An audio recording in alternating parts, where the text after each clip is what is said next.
So where we've been getting at is talking about for the little first couple of weeks just the where the family sits in terms of where we sit in terms of the entire society and entire world. What the objective is for the family. We're talking about a little bit about how we can view the family wrongly, etc.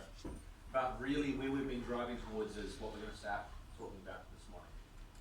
And if you look in your books, we're on page 16, getting to the heart of behaviour. Because of the fact that we've talked about the relationship with our children, kind of trying to reflect our relationship with God and how there's kind of a mirroring going on there. We want to try and figure out how that plays out in everyday life. You know, one of the things that when we come to a situation like this, it's really nice talking about the theory and talking about who God is and talking about the gospel and everything like that, but really sometimes we want to answer the question, so what do I do? What do I do when things not going right? So we want to try and, we want to try and make sure that we're mirroring that relationship with God, and we're going to go back to that to try and answer those questions, but now we're going to try and put that on the ground a little bit. So, as a bit of a general framework, guys. As a bit of a general framework, if you see right in the middle of page 16 there, here's where a kind of a general tactic is going to flow through. You can see there these things are a couple of statements in bold right in the middle of your page there on page 16. Very practically, therefore, our goal in ages 0 to 5 is establishing our authority. So what we're going to try and do is be teaching obedience there. And then our goal for ages 6 to 12 is to help them grow in character. Now, there's not like this magic day where it changes from obedience and we're over to character. But as some general rules, and you guys will know your kids, and some kids kind of reach an age there where you think, okay, we've kind of got the obedience thing. And we start switching across to, and it's a morph, it's a flux. You don't stop one thing one day and go on to the next. And the other kids, I look at our 3 kids, and there was one in particular that the obedience thing just had to carry on for quite a few years beyond 5, right? Whereas we had another particular one, the obedience thing was kind of nailed reasonably quick. It's just different. Kids are different, react differently to parenting, right? Same 2 parents that is doing the work on one end, but the kids are going to be very different. So we've got to realise that. But generally speaking, at those young ages, the intention is, in terms of thinking about us before God, God is our authority, and we obey God.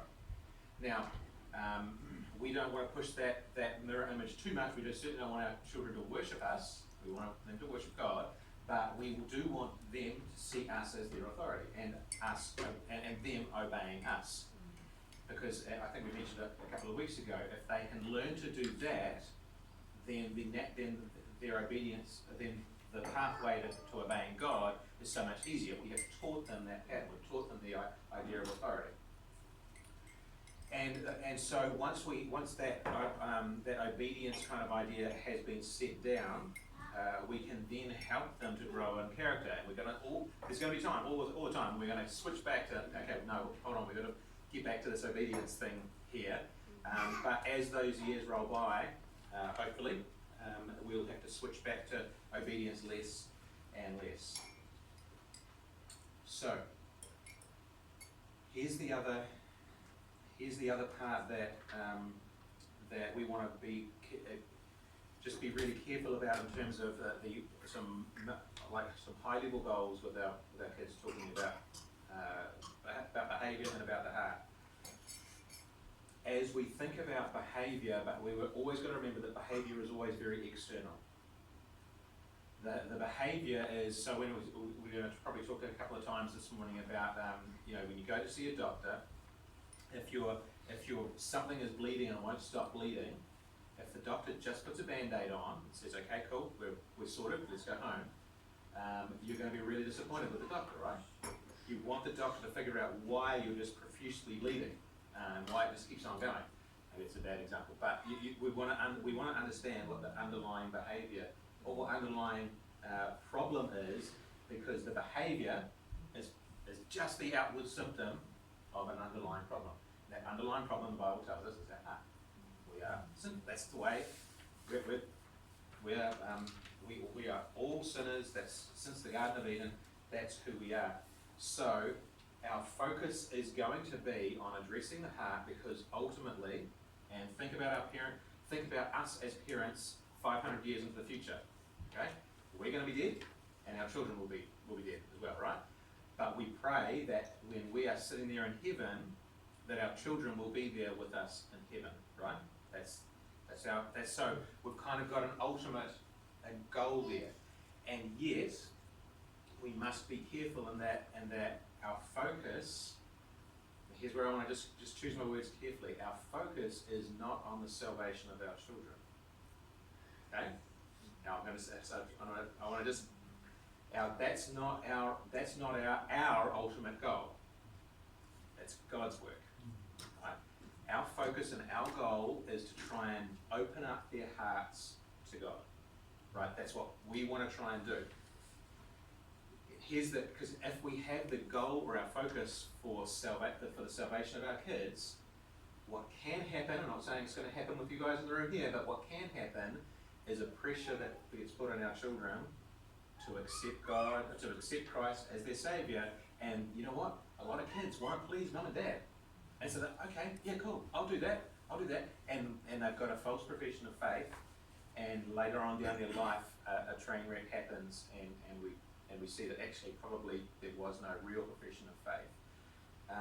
And so we want to avoid that, of course, because if we ultimately we do want to see them in eternity with us, we want to make sure that we don't start pushing them down a false profession of faith track. So what our job is then, yes, of course, we want to see them saved, but our job is to open up their hearts for God to do the work of salvation, right? So that's where our and it feels like it's a semantics a little bit, but actually there's a large difference between focusing on the child's heart and turning them towards God and pressuring them to pray a prayer or the likes. Yeah. So those actually end up being two very, very different tracks. So we want to focus on the heart. All that say. All right. So down the bottom here this morning we're going to talk about the importance of the heart. Offer some examples of how to aim at the heart, and then deal with some common questions about heart-centered parenting. Cool. Any thoughts, questions, observations thus far? Cool. Right, so the importance of the heart. Why then is it not a good idea just to focus on behaviour? Well, we've already talked about that. If your doctor focused just on the symptoms and put something over the symptoms, we'd be a little annoyed with them. There's Paul Tripp uses a really good example, and it's in that first paragraph there. If you have an apple tree in your yard that produces really horrible apples, you could fix the tree by buying new apples from the store, putting some fishing line on them, and hanging them on the tree. Yeah? And that would be really dumb. That would be really, really dumb. And yet, correcting behaviour, outward behaviour, is the same sort of thing. What we're doing is we've got a tree, you've got a tree who is producing poor fruit. So what we can do is mask over that and just like hang a nice bit of fruit on there artificially, and it's going to look nice outwardly. Someone might come into your yard and say, "Oh, look at that apple tree! It's got some beautiful apples on it. Looks like they're still raw. Might even still have stickers on it." Yeah, it's just false, isn't it? Later on down the track, the real fruit's going to come out. So, the heart is the control centre of behaviour. So behaviour reveals the heart. 3.2.1 there. Proverbs tells us, above all, guard your heart, for it's the wellspring of life. Jesus taught from the same sort of direction. From within, out of men's hearts come evil thoughts, sexual immorality, theft, murder, adultery, greed, malice, deceit, lewdness, envy, slander, arrogance, and folly. I hope that's a list that you don't want to see in your children there. And was from Mark 7. In Luke, Jesus also said, the good man brings good things out of the good stored up in his heart, and the evil man brings evil things out of the evil stored up in his heart. For out of the overflow of his heart, his mouth speaks.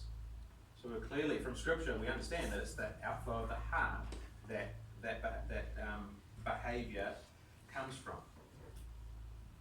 So we want to make sure then that we're not seeing, when we see behaviour, we don't want to just see it as something that's an annoyance, something that we just need to try and fix and squash all the likes, and just turn around.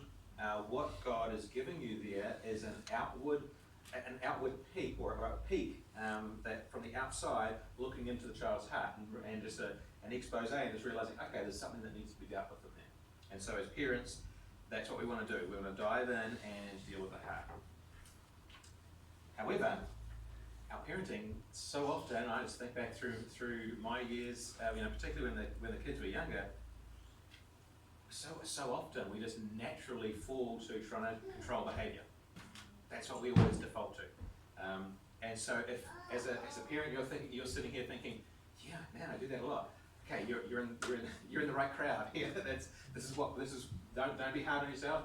This is what we naturally fall back to, but this is what we want to try and think through and see if we can grab some strategies to address. What is it? And think about it. Was it not Jesus who gave the Pharisees an incredibly hard time for doing exactly that? Just dealing with the outward behaviour. Yeah. What was it he said? Whitewashed tombs. Okay, you look good from the outside, but inside it's just rotten. Okay, so we certainly don't want that for our kids. We want to help them train and wash the inside and make the heart right and point that heart towards God. What does it look like? What does this behaviour-oriented parenting look like? And I think we can all probably put up our hands to say, yep, I've done that one, yep, I've done that one. The bribery and reward thing. I'll put a star on the chart when you put your shoes away. Okay? Okay, hang an apple on the tree. A penalty. Every time you say, shut up, I'm going to make you put $1 in this jar. Hang an apple on the tree. Guilt manipulation. It makes me so sad when you disobey. Now you've ruined Mum's day or Dad's day. Hang another apple on the tree. The fear of man. That's it, I've had it. You've been doing this all day and you won't listen, you're going to get it now. Or the forced obedience. Say you're sorry or share the toy. Here's the thing. As you go through that list, you might think, oh yeah, I did that one. Oh yeah, I remember doing that one. Etc. Yeah. And yet, so here's the point. This is so common. This is the way we default. And so again, don't be too hard on yourself. This is the way and possibly it was the way that you were brought up, and that's the pattern that you were shown, because this is so common. So we want to dig into that. Now, the next thing to note though, in the major heading there at the top of page 18, we do want to address behaviour. There's no doubt about that. Okay, so we don't want to say the behaviour doesn't matter. The Bible's really clear that we obey God, right? And that is there is a behaviour there. We must control behaviour.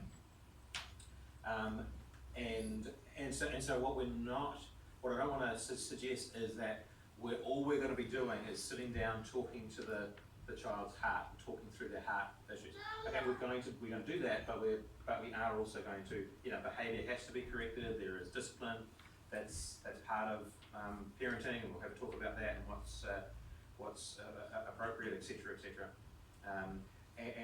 And God is very clear that He demands that we obey, right? So we have to correct discipline, but we can't just leave it there. We've got to then dig in a little harder, dig in a little deeper, ask the questions that are going to expose the attitudes of the heart. So, some examples of how to reach the heart. Here's where we're hopefully getting. Here's where I'm hoping that it'll help when you're thinking, okay, I relate to this scenario. That's an interesting way to address it. So that when we come to scenarios along the way, we're going to be able to address these things as well. Okay, so example A there. 1-year-old Jack is fussing about not getting to play with the dangerous utensil, like the knife or whatever, and is starting to head for a tantrum, do you give the 1-year-old the knife? It's probably not a great idea. Do you try to distract the 1-year-old with a safe toy? Okay, which is not necessarily a bad thing, particularly if they're like really, really young and they're not going to understand too much else. Do you gently discipline the 1-year-old and speak of a fussy or complaining heart? And God doesn't want us to have complaining hearts. This child, like every 1-year-old, at heart struggles with pride, insubordination, so not submitting to authority, impatience, complaining. Even at the age of 1, we can just start talking. We're going to be using really, really simple words. We're not going to be using insubordination. We're not going to use authority. We're not going to probably use, well, we certainly use the word obey. But we're going to start talking about, hold on, here's the issue that's going on here, and start talking them through that. Are you going to discipline them in some way? Well, we can maybe have some more conversation and discussion about that in a second. I tell you what, I remember Sam. I vividly remember Sam. Sorry, I hope Sam okay with me. He doesn't remember the incident, so he's sitting in the high chair. Man, he couldn't have been. He was in the high chair, so it wouldn't have been over 18 months, I'm guessing. But yeah, he was a child that just, there was something they didn't want to eat. It's like, no, this could not pry his lips open, and as soon as he saw it was coming, he was, and he knew exactly what he was doing, right? And he did. And I vividly remember the day where I thought, actually, you know what, we've got to address this. And vividly remember just that discipline process. It was a little swat on the hand, and he, don't like that, but he'd do it again, and he'd do it again, and I'd do it again, and I remember Sonia standing there, and we were just wondering, is this, this going a little bit too far? And after 5 minutes or something, or so, of just that battle, he did. He would eat food. There's nothing wrong with food. The food was fine. And each time it would be a gentle swat on the hand, and it would be just a simple sentence along the line of you must obey. Okay, when you're not going to refuse. I can't remember the words that we used, and certainly at that stage, certainly probably didn't have some of these categories to work with. But even at those sort of young ages, the kids are able to understand discipline. We're going to talk a little bit more about discipline. We're going to talk about how it's appropriate to do that, particularly in a day and age where there's particular laws around and whatnot. Even a 1-year-old, even Sam there at that young age was able to understand a lot, both through the discipline, but also the words that we were talking to him. Okay, let's have a look at another option here. 2-year-old Christina is dropping food off the tray of the high chair. Do you, 1, stop feeding the child? Because that would mean that you're just completely reinforcing the behaviour, right? You're saying she doesn't want to eat the food. Okay, so all she needs to do is drop the food off the high chair, and that means she doesn't have to eat. 2, do we sit and feed them by hand so they have nothing to drop, or give them food they love so they won't drop it? Okay, that's very much a behavioural approach there, just trying to get through the meal time.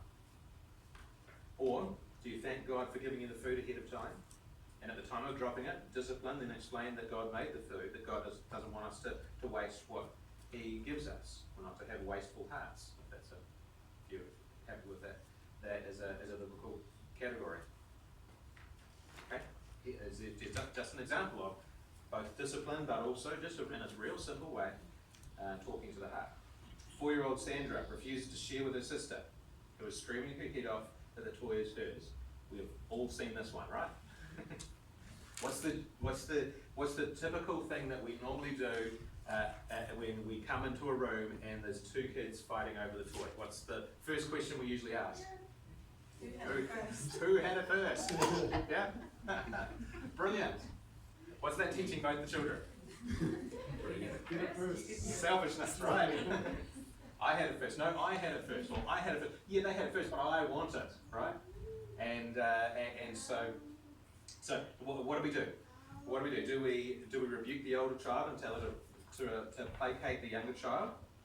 Notice Bill Cosby did that. That was his solution. He was very good at managing behaviour. Was Bill Cosby in his show at least. Do you give the younger child a different toy to play with to make her happy? We'll try that. Remember these are 4-year-olds here, yeah? Okay. This is a 4-year-old. Would you sit down with both of them, talk about whether their fight is showing hearts of love for God and others, or are you showing a heart of love for yourself? Do you pray about it, remove the toys as a discipline to both, for primarily thinking of themselves? How's that for a solution? I think that category. I remember us when we first came across Ted Tripp's book, which a lot of this material's based out of. When we came across that, the question that we ask probably most of the time with the kids is, are you loving yourself or are you loving your brother or sister? And that was probably the question that we ended up asking the most. Are you loving yourself or are you and the answer to the question was almost always, yeah, I'm loving myself. See how that question then for the child makes them just think about it and think, okay, right, I know I'm doing wrong here. So they've been able to process that. I mean, we're talking about, we're not talking about 1 and 2-year-olds, but perhaps we're talking about 4-year-olds in a class. They realise actually, okay, and if we were to put biblical categories over it, they just realise all we're doing is exposing sin in their life, and just realising, okay, that needs to be addressed. And you can pick apart the discipline that you feel is appropriate, but at least we've addressed the heart, asked them the question, exposed the heart a little bit, and realised, okay, that's the part that needs to be sorted out. In my heart, I'm loving myself. In my heart, I need to love others. And the fight about the toy is really, really insignificant. It's just an outward behaviour. It's that digging into the heart that needs to happen. All right, here's another one. 6-year-old Michael is interrupting at the table after being told not to do so. Do you have all the other children interrupt him to teach him what it's like? Yeah. Two wrongs somehow make a right today. Do you take away his ice cream? Okay, maybe it's not a terrible idea in terms of a discipline. Or do you explain that if he keeps doing it, he will be disciplined? Ask him whether his heart is overflowing with love for himself again, or love for others when he does that. So, like I said, you're probably going to ask that question over and over and over again in so many ways, interrupting someone else. Actually, you're just preferring your own voice as opposed to being to listening to someone else. And I think there's many examples. Let's pause there.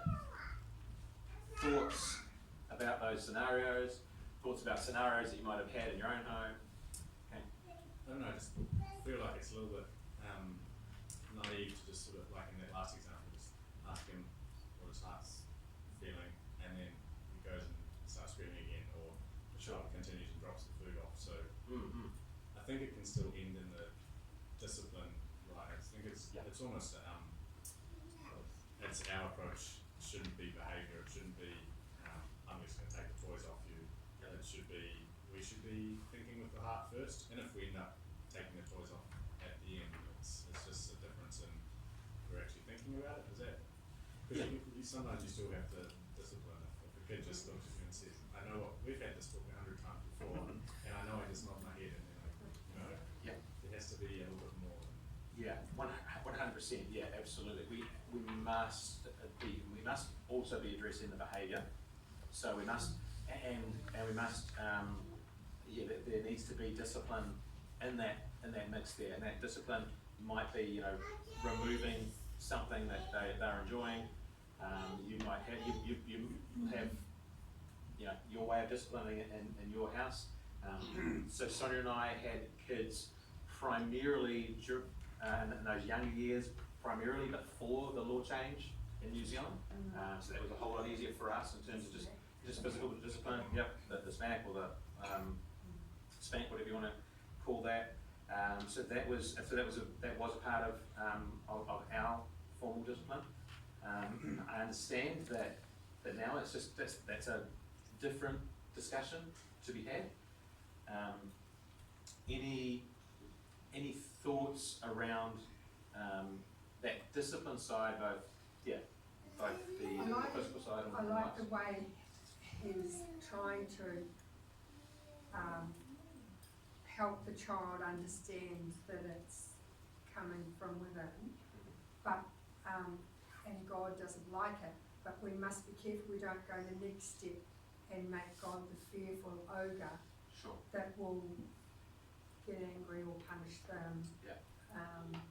So Right. we mustn't go that far. Yeah, cool. So that's a fantastic segue into a side point.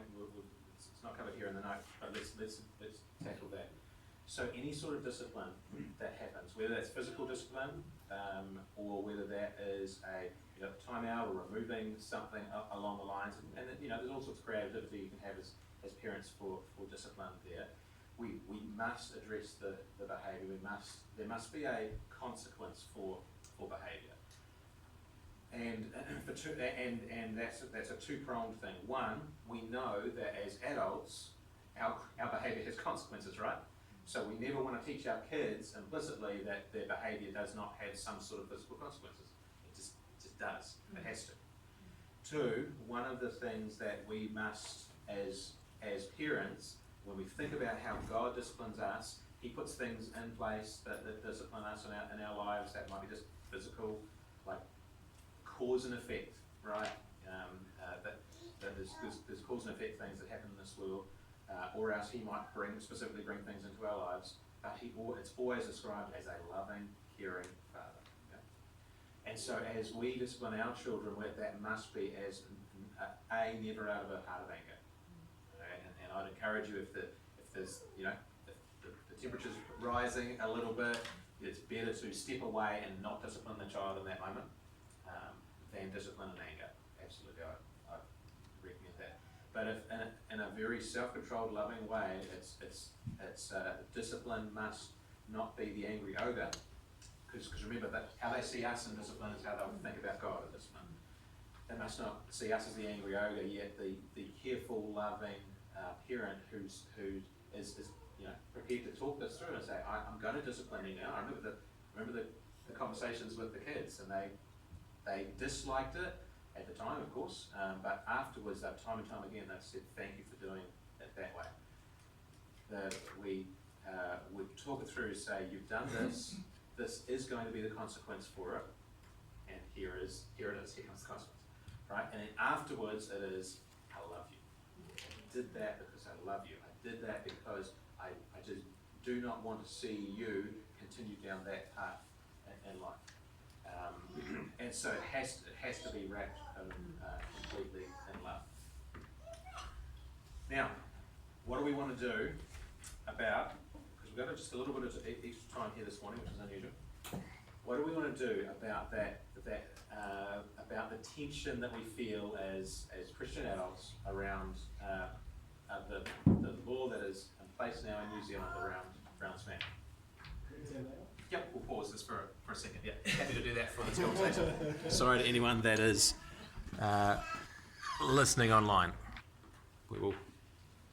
Yeah. So I think as a closing comment there, I think as parents we do have to come to some sort of agreement together between husband and wife as to how you're going to enact that discipline. When one form of discipline is fair and reasonable, when another sort of discipline is fair and reasonable. And as the kids get older and they can understand other consequences, as Dale said, particularly when they're younger, you want the punishment and crime being like really, really close, right?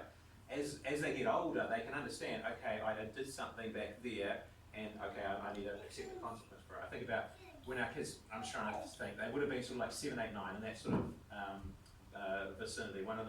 Two of the kids, they was just would not, in the church service, just would not sit still. They were messing around, they were fussing about, and the likes. And we're like, you guys can do this. We know you can. You've done it before. We weren't going to do anything right there in the middle of the church service, but when we got home, sat them down in the lounge, looking out the window on 2 chairs, because there was 2 of them particularly, and okay, you're sitting there for 20 minutes, look out the window, and sit there in stillness and in silence. It wasn't cruel and unusual. We were in the States, there was squirrels running around on the lawn and whatnot, but they just learned, yeah, okay, there is a time when they just have to sit still and do it. Was it the right punishment? I don't know, but they learned a pattern of sitting still and just paying attention with, or at least not being disruptive. So you can. The reason that I say that is that there's, as parents, you've got there's options.